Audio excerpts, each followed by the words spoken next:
ನೂರಾರು ಶವಗಳನ್ನು ಹೂತಿಟ್ಟ ಪ್ರಕರಣಕ್ಕೆ ದಿನಕ್ಕೊಂದು ಟ್ವಿಸ್ಟ್ ಸಿಗ್ತಾನೆ ಇದೆ. ಅನಾಮಿಕ ದೂರುದಾರನಿಗೆ ಸಾಥ್ ನೀಡೋದಕ್ಕೆ ಈಗ ಇನ್ನಿಬ್ಬರು ಜಾಯಿನ್ ಆಗ್ತಿದ್ದಾರೆ. ಜೀವಂತ ಸಾಕ್ಷಿ ಈಗ ಎಂಟ್ರಿ ಆಗಿದೆ. ಈ ನಡುವೆ ಇಂದು ಯಾರು ಊಹಿಸದ ಅಚ್ಚರಿ ಜಾಗದಲ್ಲಿ ಶವವನ್ನ ಹೂತಿದ್ದೇನೆ ಅಂತ ಅನಾಮಿಕ ಹೇಳಿದ್ದಾನೆ. ಅನಾಮಿಕನ ಮಾತು ನಂಬಿ ಹೋದ ಎಸ್ಐಟಿ ಅಧಿಕಾರಿಗಳಿಗೆ ಸಿಕ್ಕಿದ್ದೇನು ಅನ್ನೋದರ ಡೀಟೇಲ್ಸ್ ಇಲ್ಲಿದೆ. ಕ್ಷಣಕ್ಕೊಂದು ತಿರುವು, ದಿನಕ್ಕೊಂದು ಅಚ್ಚರಿಯ ಜಾಗ. ಪ್ರಕರಣಕ್ಕೆ ಇಬ್ಬರು ಜೀವಂತ ಸಾಕ್ಷಿಗಳ ಎಂಟ್ರಿ. ಅಚ್ಚರಿ ಜಾಗ ತೋರಿಸಿ ಶಾಕ್ ನೀಡಿದ ಅನಾಮಿಕ. ಧರ್ಮಸ್ಥಳದ ನೇತ್ರಾವತಿ ನದಿ ತೀರದಲ್ಲಿ ಶವ ಹೂತ ರಹಸ್ಯ ಅನೇಕ ಅಚ್ಚರಿಗಳಿಗೆ ಕಾರಣವಾಗಿದೆ. ಅನಾಮಿಕ ತೋರಿಸಿದ ನಿಗದಿತ ಜಾಗ ತಡಕಾಡಿ ಹುಡುಕಾಡಿದ್ರೂ ಏನೂ ಸಿಗುತ್ತಿಲ್ಲ. ಈ ನಡುವೆ ಅನಾಮಿಕನ ಆರೋಪಗಳು ನಿಜ ಎನ್ನಲು ಒಂದೊಂದೇ ಜೀವಂತ ಸಾಕ್ಷಿಗಳು ಮುಂದೆ ಬರುತ್ತಿವೆ. ಇದೀಗ ಸ್ಥಳೀಯರೆನ್ನಲಾದ ಇಬ್ಬರು ಎಸ್ಐಟಿ ಕಚೇರಿಯ ಕದ ತಟ್ಟಿದ್ದು ಅನಾಮಿಕ ದೂರುದಾರನ ಆರೋಪ ನಿಜ. ನಾವು ಕಣ್ಣಾರೆ ಆತ ಹೆಣ ಹೂತು ಹಾಕಿದ್ದ ಕಂಡಿದ್ದೇವೆ. ನಮಗೂ ಬುರುಡೆ ಹುಡುಕುವ ಕಾರ್ಯಾಚರಣೆಯಲ್ಲಿ ಅನಾಮಿಕನಿಗೆ ಸಾಥ್ ಕೊಡಲು ಅವಕಾಶ ನೀಡಿ ಎಂದಿದ್ದಾರೆ. ಧರ್ಮಸ್ಥಳ ಗ್ರಾಮದಲ್ಲಿ ಮುಸುಕುದಾರಿ ದೂರುದಾರನ ತಪಾಸಣೆ, ವಿಚಾರಣೆ ಮತ್ತು ಶೋಧ ಕಾರ್ಯ ಮುಂದುವರೆದಿದೆ. ಸಮಾಧಿ ಶೋಧ ಈಗ 16ನೇ ಪಾಯಿಂಟ್ಗೆ ಬಂದು ನಿಂತಿರುವಂಥದ್ದು. ಆತ ಮತ್ತು 3 ಪಾಯಿಂಟ್ಗಳನ್ನು ಹೇಳಿದ್ದಾನೆ ಅನ್ನುವಂಥ ಮಾಹಿತಿ. ನಾವೀಗ ಇರುವಂಥದ್ದು ಧರ್ಮಸ್ಥಳದಿಂದ ಕುಕ್ಕೆ ಸುಬ್ರಹ್ಮಣ್ಯಕ್ಕೆ ಹೋಗುವಂಥ ರಸ್ತೆ. ಇದರ ದಟ್ಟ ಕಾಡಿನ ನಡುವೆ ಆತ ಪಾಯಿಂಟ್ಗಳನ್ನು ಗುರುತಿಸ್ತಾ ಹೋಗ್ತಾನೆ ಒಬ್ಬೊಬ್ಬನಾಗಿ. ಈ ನೇತ್ರಾವತಿ ನದಿ ಹರಿತಾ ಇರುವಂಥ ನಾವು ದೃಶ್ಯಗಳನ್ನು ನೋಡ್ತಾ ಇದ್ದೇವೆ. ಇಲ್ಲಿಂದ ಮುಂದೆ ಸಾಗಿದರೆ ಅದು ಸುಬ್ರಹ್ಮಣ್ಯಕ್ಕೆ ಹೋಗ್ತದೆ. ಕುಕ್ಕೆ ಸುಬ್ರಹ್ಮಣ್ಯಕ್ಕೆ ಹೋಗುವಂಥ ದಾರಿ ಇದು. ಈ ಕಾಡಿನ ತಪ್ಪಲಿನಲ್ಲಿ ಆತ ಹೇಳಿದಂತಹ ಜಾಗ ಇದೆ ಅನ್ನುವಂಥದ್ದು.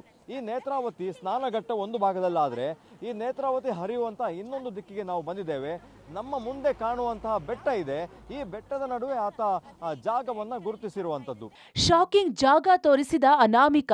ರತ್ನಗಿರಿ ಬೆಟ್ಟದಲ್ಲಿ ಬುರುಡೆಗಾಗಿ ತಲಾಶ್. ಬಂಗ್ಲೆಗುಡ್ಡದ ಬಳಿಕ ಅನಾಮಿಕ ಅಚ್ಚರಿ ಜಾಗ ತೋರಿಸಿದ್ದಾನೆ. ನೆನ್ನೆ ಕಲ್ಲೇರಿ ಸಮೀಪ ಶಾಲಾ ಬಾಲಕಿಯನ್ನ ಹೂತಿದ್ದೆ ಎಂದು ತೋರಿಸಿದ ಜಾಗದಲ್ಲಿ ಏನೂ ಸಿಕ್ಕಿರಲಿಲ್ಲ. ಇದೇ ಮಾದರಿಯಲ್ಲಿ ಅಚ್ಚರಿ ಜಾಗ ತೋರಿಸಿದ್ದಾನೆ ಅನಾಮಿಕ. ದೇವಸ್ಥಾನದ ಸಮೀಪವೇ ಇರುವ ರತ್ನಗಿರಿ ಬೆಟ್ಟ ಅರ್ಥಾತ್ ಬಾಹುಬಲಿ ಬೆಟ್ಟದ ಬಳಿ ಇರೋ ಜಾಗ ಗುರುತು ಮಾಡಿದ್ದು ಉತ್ಖನನ ಮುಂದುವರೆದಿದೆ. ಈವರೆಗೆ 5 ಅಡಿ ಆಳ, 5 ಅಡಿ ಅಗಲದವರೆಗೂ ಅಗೆದರೂ ಏನೂ ಲಭಿಸದ ಹಿನ್ನೆಲೆ ಅನಾಮಿಕ ಗೊಂದಲಕ್ಕೀಡಾಗಿದ್ದಾನೆ. ಐತಿಹಾಸಿಕ ಬೆಟ್ಟದಲ್ಲಿ ಕುರುಹುಗಳು ಇದೆ ಎಂದು ಭೂಮಿ ಅಗೆದಿದ್ದು ಅಪರಾಧವಂತೆ. ಧರ್ಮಸ್ಥಳ ಗ್ರಾಮದಲ್ಲಿ ಸಮಾಧಿ ಶೋಧ ಕಾರ್ಯಾಚರಣೆ ಇವತ್ತು ಕೂಡ ಮುಂದುವರಿಯಿತು. ಪಾಯಿಂಟ್ ನಂಬರ್ 16ರಲ್ಲಿ ಇವತ್ತು ಕಾರ್ಯಾಚರಣೆ ನಡೆದಿರುವಂಥದ್ದು. ಸುಮಾರು 7-7.5 ಗಂಟೆಗಳ ಕಾಲ ಕಾರ್ಯಾಚರಣೆಯಲ್ಲಿ ಯಾವುದೇ ಕುರುಹುಗಳು ಪತ್ತೆಯಾಗಿಲ್ಲ, ಬುರುಡೆ ಇಲ್ಲ, ಮೂಳೆ ಇಲ್ಲ ಅನ್ನುವಂಥದ್ದು. ನಾವು ಆ ಪಾಯಿಂಟ್ ಇದ್ದೇವೆ ನೋಡ್ಬೋದು. ರತ್ನಗಿರಿ ರಹಸ್ಯ ಅಂತಲೇ ಇದನ್ನು ಬಣ್ಣಿಸಲಾಗ್ತಾ ಇತ್ತು. ಕಾರಣ ಏನು ಅಂತಂದರೆ ಈ ಬೆಟ್ಟದ ಹೆಸರು ರತ್ನಗಿರಿ ಅನ್ನುವಂಥದ್ದು ಅಥವಾ ಬಾಹುಬಲಿ ಬೆಟ್ಟ ಅನ್ನುವಂಥ. ಬಾಹುಬಲಿ ಬೆಟ್ಟದ ಹಿಂಭಾಗದಲ್ಲಿ ಸುಮಾರು 150-200 ಮೀಟರ್ ಹಿಂಭಾಗದಲ್ಲಿ ಉತ್ಖನನ ಕಾರ್ಯವನ್ನು ಮಾಡಿರುವಂಥದ್ದು ನಾವು ನೋಡ್ಬೋದು. ಯಾವ ಪ್ರಮಾಣದಲ್ಲಿ ಇಲ್ಲಿ ಮಣ್ಣನ್ನು ಅಗೆಯಲಾಗಿದೆ ಅನ್ನುವಂಥದ್ದು. ಇದು ಬಹಳ ಸೂಕ್ಷ್ಮ ಪ್ರದೇಶ ಆದರೂ ಕೂಡ ಇಲ್ಲಿ ಸುಮಾರು 30 ಅಡಿಯಷ್ಟು ಅಗಲ, ಅದರ ಜೊತೆಗೆ 10 ಅಡಿಗಿಂತ ಹೆಚ್ಚು ಆಳ ಇಲ್ಲಿ ಈಗಾಗಲೇ ಅಗದು ಬಗದು ಹಾಕಿರುವಂಥ ದೃಶ್ಯಗಳನ್ನು ನಾವು ನೋಡ್ತಾ ಇದ್ದೇವೆ. ಆರಂಭದಲ್ಲಿ ಆತ ಹೇಳಿರುವಂಥದ್ದು ಅಲ್ಲಿ 2 ಮರಗಳನ್ನು ನೋಡ್ತಾ ಇದ್ದೇವೆ ನಾವು. ಆ ಒಣಗಿದ ಮರದ ಕೆಳಭಾಗದಲ್ಲಿ ಇದೆ ಅನ್ನುವಂಥದ್ದು. ಅಲ್ಲಿ ಮೊದಲು ಡಿಗ್ಗಿಂಗನ್ನು ಮಾಡಿದರು.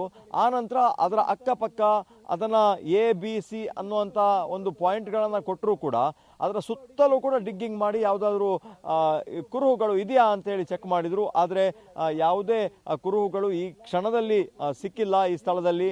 ಹಾಗಾಗಿ ಬರಿಗೈಯಲ್ಲಿ SIT ತಂಡ ಮತ್ತು ಬಹಳ ನಿರೀಕ್ಷೆಯಲ್ಲಿ ಬಂದಿದ್ದಂತಹ ಮುಸುಕುದಾರಿ ದೂರುದಾರ ಈ ಸ್ಥಳದಿಂದ ಮತ್ತೆ SIT ಪೊಲೀಸ್ ಠಾಣೆಗೆ ಹೋಗಿರುವಂಥದ್ದು. ಒಟ್ಟಾರೆ ಅಂದುಕೊಂಡ ರೀತಿಯಲ್ಲಿ ಅನಾಮಿಕನ ಲೆಕ್ಕಾಚಾರ ಫಲಿಸುತ್ತಿಲ್ಲ. ತೀವ್ರ ಸಂಚಲನ ಸೃಷ್ಟಿಸಿದ್ದ ಶಾಲಾ ಬಾಲಕಿಯ ಮೃತದೇಹ ಹೂತ ಜಾಗದಲ್ಲೂ ಲಭಿಸಿಲ್ಲ. ಈಗ ರತ್ನಗಿರಿಯ ರಹಸ್ಯವೇನು ಎಂಬ ಕುತೂಹಲ ಮನೆ ಮಾಡಿದೆ. ನಾರಾಯಣಗೌಡ ಜೊತೆ ದೀಪಕ್ ಜೈನ್, ಪಬ್ಲಿಕ್ ಟಿವಿ, ಉಡುಪಿ.